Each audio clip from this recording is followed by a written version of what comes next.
My only logical response would be it's IVF gone wrong. Why am I saying it's IVF gone wrong? Well, first of all, it's twins, which is a common practice for IVF to inject twins into the woman. And secondly, if the woman actually has cheated with a black man, she would know. And she would have taken steps before you reach this position. And those steps could be like she would try to have an abortion, or she would try to break up with the guy.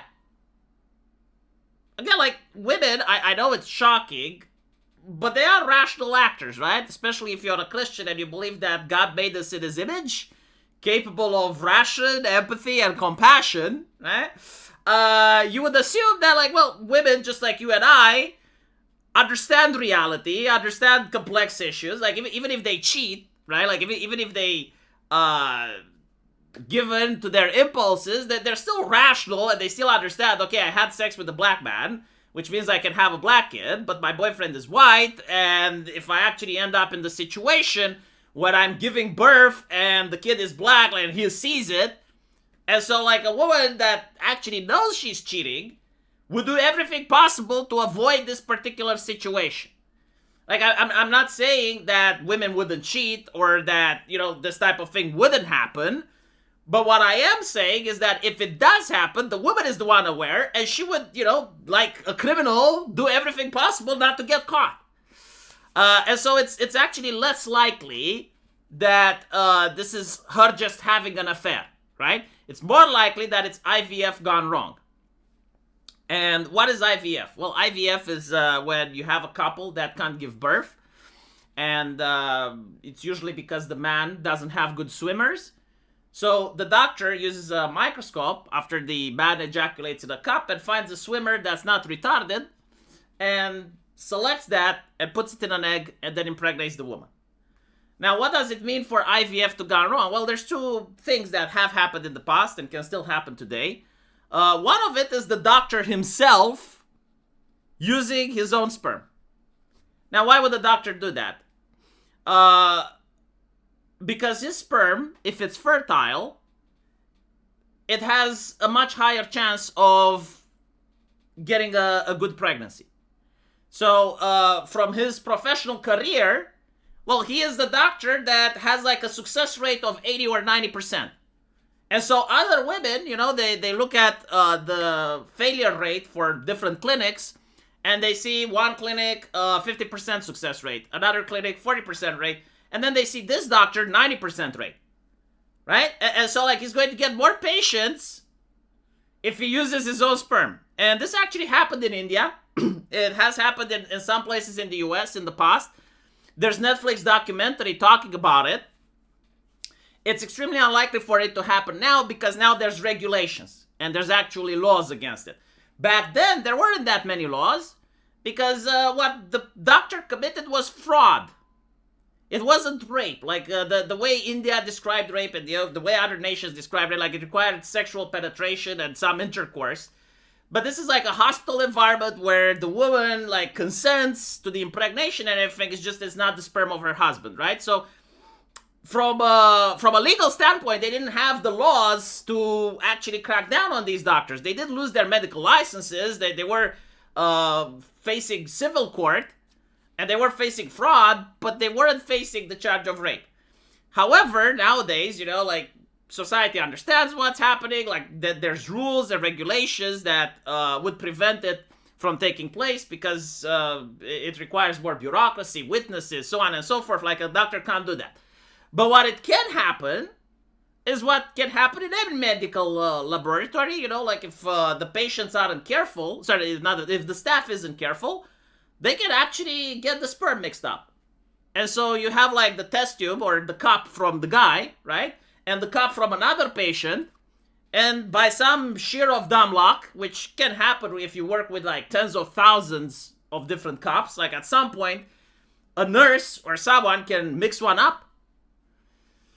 And you end up in a situation like this, right? Now,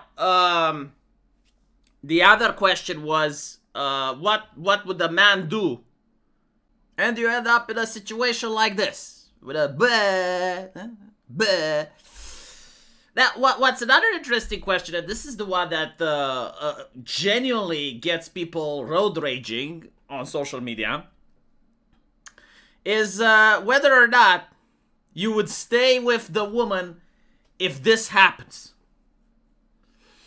Now, again, I don't think there's like a check list to life with a do's and don't that like 100% universal, because emotions play a big factor in this, the situation of the couple.